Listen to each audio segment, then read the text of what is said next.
Olá, boa tarde, tudo bem? Eu sou o Celso Sais. Infelizmente tivemos um problema técnico aí na nossa primeira live, um problema com o YouTube, uma compatibilidade aí, mas já está resolvido. Nós vamos gravar o vídeo mesmo assim. Infelizmente ele não foi ao ar com a interação com o público, que é o que a gente pretendia. Mas é uma primeira experiência, tudo válido.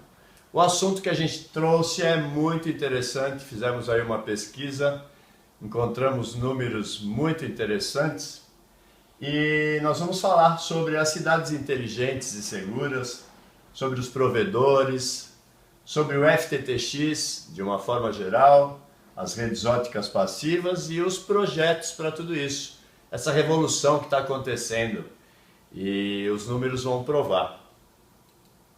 Bom, a pauta dessa live que a gente escolheu, exatamente aquilo que a gente acabou de dizer.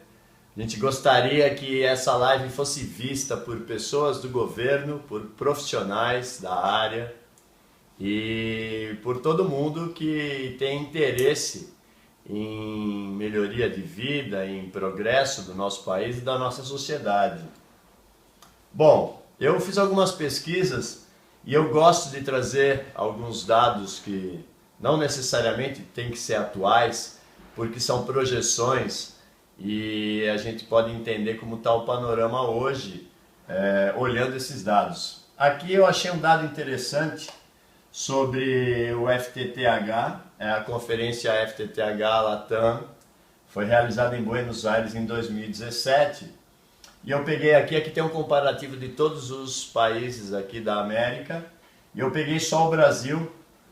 Nós temos nesse gráfico, segundo as pesquisas, de 2012 a 2021, uma previsão por país em relação ao Fiber to the Home e ao Fiber to the Building, entre 2012 e 2021. O gráfico, a barra em azul, significa subscritores, ou seja, os usuários que já estão usufruindo desse meio físico. Em vermelho, os home passed, ou seja, aonde a infraestrutura de provimento já chegou, próxima aos usuários. Então, só do que nós temos de parque instalado aqui hoje e o que nós temos de usuário, nós temos por volta um pouco mais de 2 milhões de usuários, que 2019, um pouquinho acima, e nós temos uma projeção muito grande porque em 2017 se projetou que o parque estaria instalado até aqui. Então Home Passed como definição é até onde a infraestrutura chegou. Dali para se ligar dentro do usuário, ele vai virar um subscritor ativo. Então esse gráfico aqui mostra o que nós temos desenvolvido em infraestrutura e o que nós temos de usuários, usufruindo. Ainda temos um espaço muito grande. Então temos entre 2 aqui e 14 milhões. Vamos ver a estatística do gráfico. Aquele gráfico é completado exatamente, aquele é separado. A fonte, como eu falei, é o FTT Council Latinoamérica. É uma evolução positiva. Estima-se 8,3 milhões de subscritores a mais entre 2017 até 2021. E um crescimento de 47 milhões de home passeds, de subscritores prontos para ser ativados, ou seja, a infraestrutura chegou até lá. Então a gente vê aqui a progressão tanto do crescimento das infras quanto do crescimento de subscritores. Isto mostra um mercado emergente. Achei um outro dado importante em relação às tecnologias. Nós temos aqui, dentre um crescimento de 25% apontado entre Quarter 1, 2017, primeiro trimestre de 2017, até o primeiro de 2018. Essa pesquisa mostrou que as redes com cabeamento natural, e aqui nós vamos chamar de single players, para fazer uma divisão mesmo das redes de dados de cobre. Os single players, telefonia analógica, TV a cabo com cabo RF único, com serviço único, teve um crescimento de 4,3%. As infraestruturas de acesso de cobre tiveram um decréscimo de 7,1% no período da análise. Enquanto isso, o FTTH, o Fiber to the Home, fibra até a casa, até o subscritor, cresceu 23,2%. O FTTX, as outras premissas, Fiber to the Building, Fiber to the Apartment, Fiber to the Cabinet, Fiber to the Curb, to the Neighborhood, to the Antenna, todas as outras premissas do FTTX, um crescimento de 5,3%. As redes satélites, um crescimento de 2,5%, e as redes wireless, 1,4%.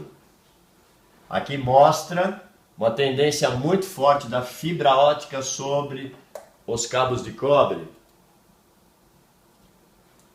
Ainda em previsões e panorama, nós temos aqui uma distribuição global por continente das infraestruturas em cabos normais, single players, em redes de cobre, em redes FTTH e em redes FTTX. Vamos pegar, por exemplo, aqui nas Américas, nós temos uma forte predominância de single player e uma predominância muito grande de redes de cobre. Mas nós temos já uma faixa avançando do FTTX e do Fiber to the Business, e do Fiber to the Home.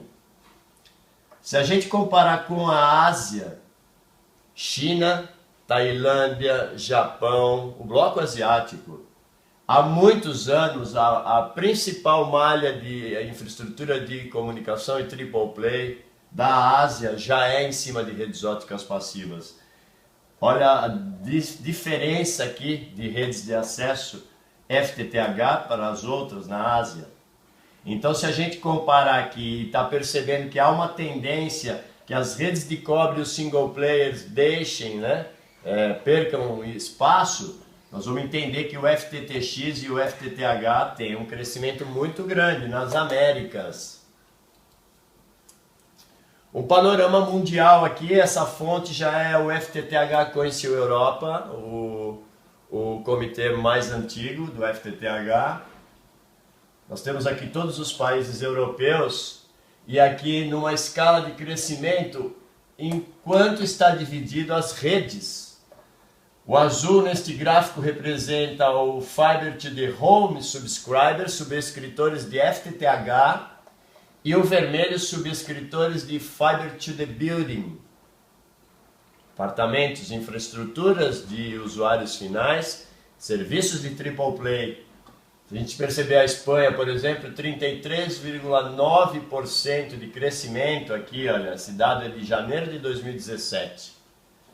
Eles tiveram 33,9% de crescimento só em home subscribers, subscritores domésticos, casas. Bom, a gente viu esse panorama, entendeu a evolução das redes FTTX, das redes ópticas passivas, frente às redes de cobre. O motivo principal disso chama-se largura de banda, necessidade de banda de comunicação, o advento do 5G agora, para a telefonia móvel, por exemplo. Nós vamos ter no futuro muito breve chamadas de vídeo holográficas. Os aparelhos estão se modernizando e a tecnologia está permitindo isso.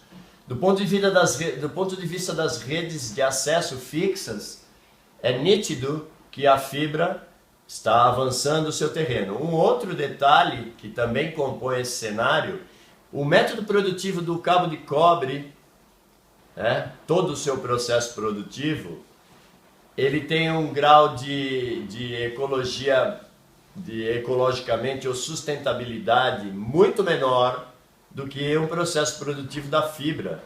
Então, o cobre hoje passa a ser não ecológico, desde o processo de extração até a fabricação, enfim, tudo que está envolvido faz com que isso seja também um ponto que defina daqui para frente os tipos de infraestrutura. Mas o principal motivo, sem dúvida, é a largura de banda, são os tamanhos de enlace.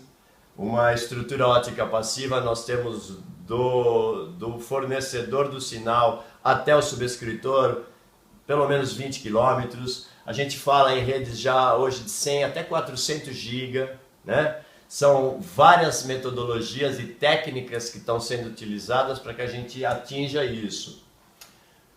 Esse ponto é específico para os governantes, né? As cidades inteligentes e seguras. Então, prefeito Bruno Covas, governador João Dória, né? Um homem progressista, inteligente, governo federal, presidente Jair Bolsonaro, eu sei que deve ter essa tendência, né? Colocamos aí um cientista no Ministério da Ciência e Tecnologia, e isso já é um grande avanço. Mas o que é, então, para se chegar numa cidade inteligente? No conceito de Smart Safe Cities, as redes de fibra ótica expandem as operações existentes. Então aqui a gente está falando de FTTH, FTTB, FTTC. As redes óticas passivas acabam por ser usadas para interconectar serviços públicos. Essa interconexão é possível com soluções de rede ótica passiva que permitam o acesso de 10 GB. Nós temos isso. O que é que se interliga publicamente? Escolas, hospitais, sistemas de semáforos, sistemas de segurança pública, defesa civil, bombeiros, polícia, etc. Qual é o ganho de tudo isso? Vamos mostrar aqui. Isso aqui é uma imagem a 71 mil metros de altura da cidade de São Paulo. Então, vamos entender, olha o complexo disso. O que se tem de gasto excessivo público para fornecimento de serviço por falta de uma tecnologia que possa permitir melhor aproveitamento disso é brutal. Então, uma cidade desse tamanho, como todas as outras, se nós vamos... Isso aqui é um gráfico que compara, são as receitas geradas pelas cidades inteligentes, receitas do ponto de vista economia de serviços. Então, o que se gera de receita transformando uma cidade numa cidade inteligente? Vamos falar aqui da América Latina. Isso aqui é uma projeção entre 2014 e 2021. Nós estamos falando aqui em milhões de dólares de receita gerada em cima destas economias, por exemplo. Se a gente perceber a Ásia em verde, como é largo o crescimento de geração de receita em cima do conceito de Smart Cities, por conta da malha de FTTH e FTTX que eles já têm, que a gente viu que é a maior. Se a gente vê o Brasil, nós estamos aqui, olha, muito próximos ao continente africano, ao meio leste africano. Nós estamos muito próximos.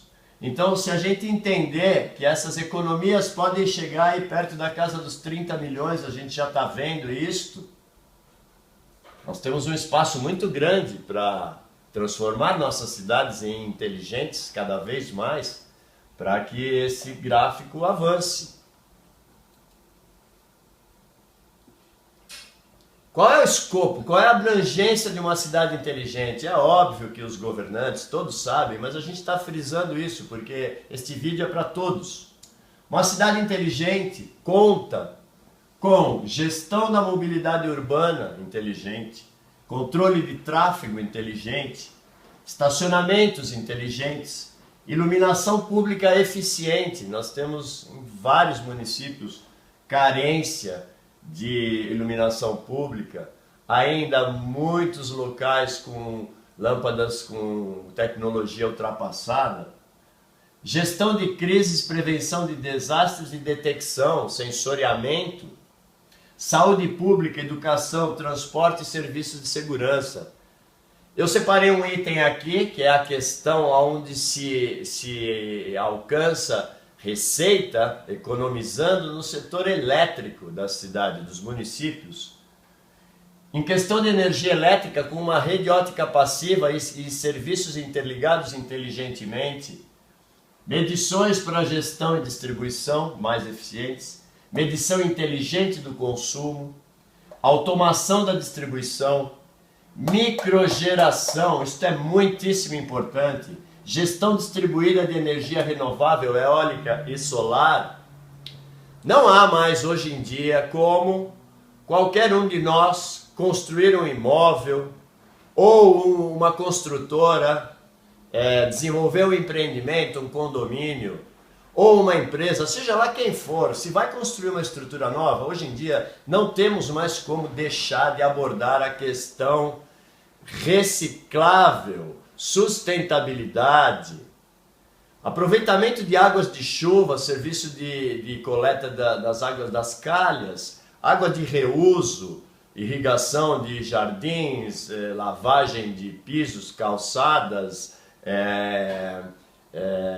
banheiros. Não se tem como mais construir algo e não se pensar nisso. Não se tem mais como construir um imóvel novo e não incluir um sistema de energia renovável, eólica ou solar. O sol no nosso continente é abundante, o vento também. Nós temos sistemas hoje de microgeração. Isso está na legislação brasileira, da ANEEL. É direito do cidadão gerar sua própria energia, né? Regulamentado. Você pode instalar sistemas on-grid no seu imóvel, na sua residência, na sua empresa, fazendo coleta da energia através de uma turbina eólica ou de painéis solares. E essa energia no sistema on-grid é revertida para a rede pública, uma vez que o seu consumo é menor do que a sua geração. Então você passa a ser um microgerador, há legislação para isso. A possibilidade de se abater custos da geração de um imóvel, se você se cadastra como microgerador, abater isso numa conta de um outro imóvel que é de sua propriedade. Enfim, não se tem mais como deixar de pensar no conceito de sustentabilidade. E isso envolve inteligência, envolve tudo esse assunto que a gente está abordando. Eu peguei aqui um exemplo, agora eu vou falar o quê? Sobre os provedores locais e condomínios, o empreendedorismo que está por trás desta onda do FTTX. Aqui é um mapa do Google Earth que eu peguei da cidade de Atibaia, peguei por exemplo aqui. Então vamos imaginar um provedor local que queira montar, um provedor de triple play, voz, dados e vídeo, televisão, internet, telefone. E ele tem a concessão de rotas físicas aéreas e subterrâneas junto aos órgãos públicos desta área. Então a gente percebe aqui qual é o nível de subscritor, o número, o volume de negócios que se gera. E o porquê então de alguém que tenha dinheiro e que tenha incentivo de melhorar a condição social e de vida da sua comunidade e é empresário, por que não investir? O que é que isso está causando? O fato do FTTX ter uma estrutura de custos muito barata em relação às outras redes de acesso, ao custo por usuário, facilita com que pequenos provedores possam se estabelecer. O que é que isso gera no mercado? Preços melhores para o consumidor, sem dúvida nenhuma. Nós temos um mercado monopolizado hoje pelos grandes. Quem é que entrega triple play nas grandes cidades? Eu não preciso citar marcas, nós temos aí 3 ou 4, meia dúzia, que dominam esse mercado por regiões, às vezes até numa escala nacional. E é por isso que nós temos aquele gráfico apontando um custo gigantesco, né? Então é uma questão de se pensar. Isso favorece muito. Então aqui a gente está falando de um provedor urbano, um pequeno provedor. Aqui eu peguei um outro gráfico ainda da região de São Paulo, lá próxima, uma área rural, né? A nitidez não é muito boa, mas vocês podem perceber aqui uma área completamente rural. Então, por exemplo, alguém que está estabelecido aqui numa indústria, ele pode pensar em fornecer um raio de 20 quilômetros em volta do seu estabelecimento. Ele pode trazer benefício para si, pode se transformar, além do seu próprio negócio, transformar-se num provedor. Então, de repente, alguém tem uma indústria, ou uma empresa, ou uma fazenda, um grande latifúndio numa área rural, e precisa do serviço para si.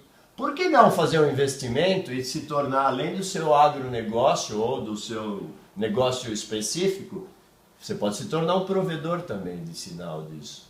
É muito interessante o que está por trás do FTTX do ponto de vista business, negócios. Eu tenho um gráfico aqui diretamente para os empreendedores.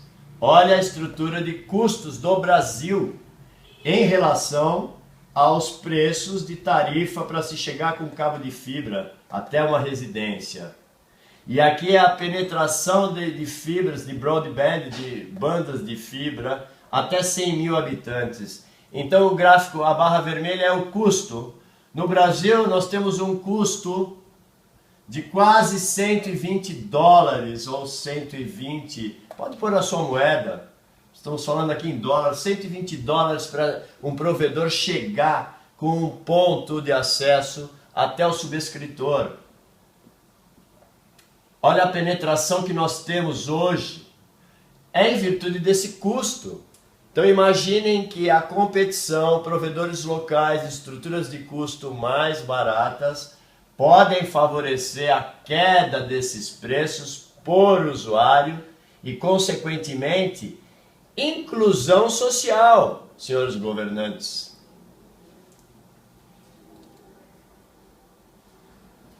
Aqui um outro gráfico, a origem é a da Taxis, uma pesquisa entre 2015 e 2018 de subscritores FTTX por região. Isso aqui é global.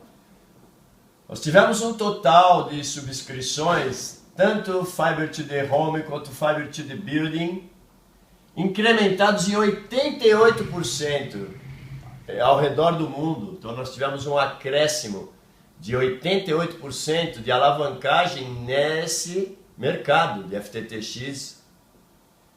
Chegamos a quase 580 milhões de subscritores de redes óticas passivas em 2018, around the world, em volta do mundo. Na Ásia, nós tivemos aqui 82% dos subscritores globais.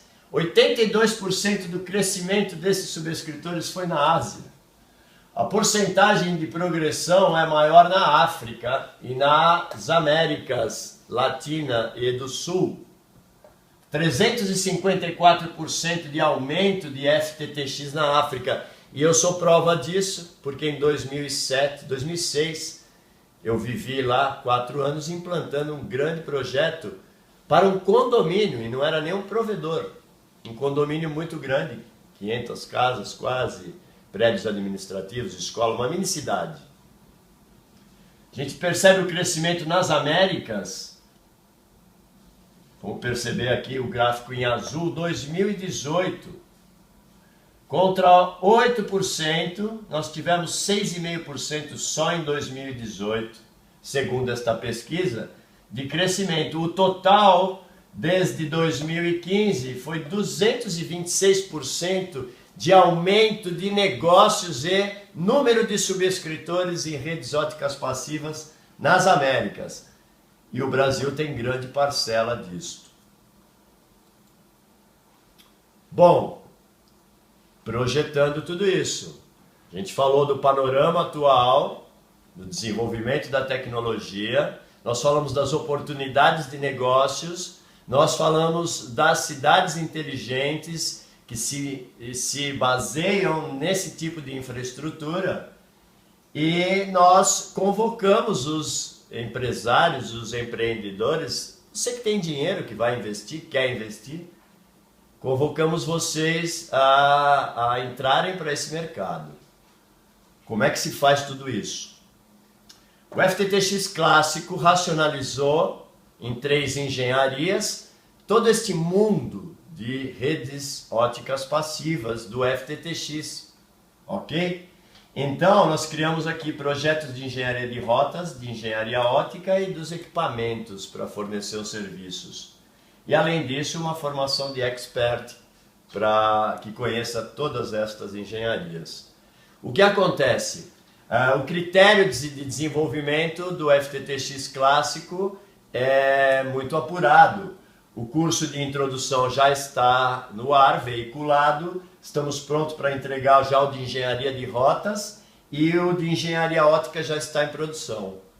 Porém, nós já temos demanda do mercado para este conhecimento. Então, tanto eu quanto o Marcelo Barbosa, que tinha que estar nessa live aqui, infelizmente não deu certo, mas vão ter outras. Nós desenvolvemos um módulo de consultoria para todas as empresas que têm projetos, integradores que têm os clientes na mão, precisam entregar projetos. Como é que se faz isso? Da onde começa? Qual é a abrangência do que tem que se analisar? Então nós criamos aí um módulo de consultoria onde nós podemos, abraçar o integrador ou quem vai projetar e, através dos conceitos do FTTX clássico, ajudar o integrador ou o projetista a exatamente encaminhar a sua informação, se assessorar de tudo aquilo que é necessário e escrever o projeto para o seu cliente. Como é que isso é feito? A nossa metodologia divide o FTTX em 3 engenharias básicas: rotas, óptica e equipamentos. Isso já está veementemente explicado qual é a abrangência: outside plant, circuito óptico e head-end, equipamentos. Então, nós podemos fazer uma força-tarefa, estar no escritório do cliente, do projetista, do integrador e aplicar essas técnicas já hands-on, com o projeto em andamento, colher a informação real e orientar o projetista a que caminho desenvolver para escrever o projeto de engenharia e o projeto executivo. Aqui ainda um exemplo, de como é que se projeta. Então nós temos aqui a engenharia de equipamentos, o head-end. Aqui se define a suíte de equipamentos para atender os serviços que vão ser entregues a esse FTTX. Voz, dados, vídeo on demand e tudo mais. As características técnicas de cada serviço vão ajudar a compor a suíte de equipamentos.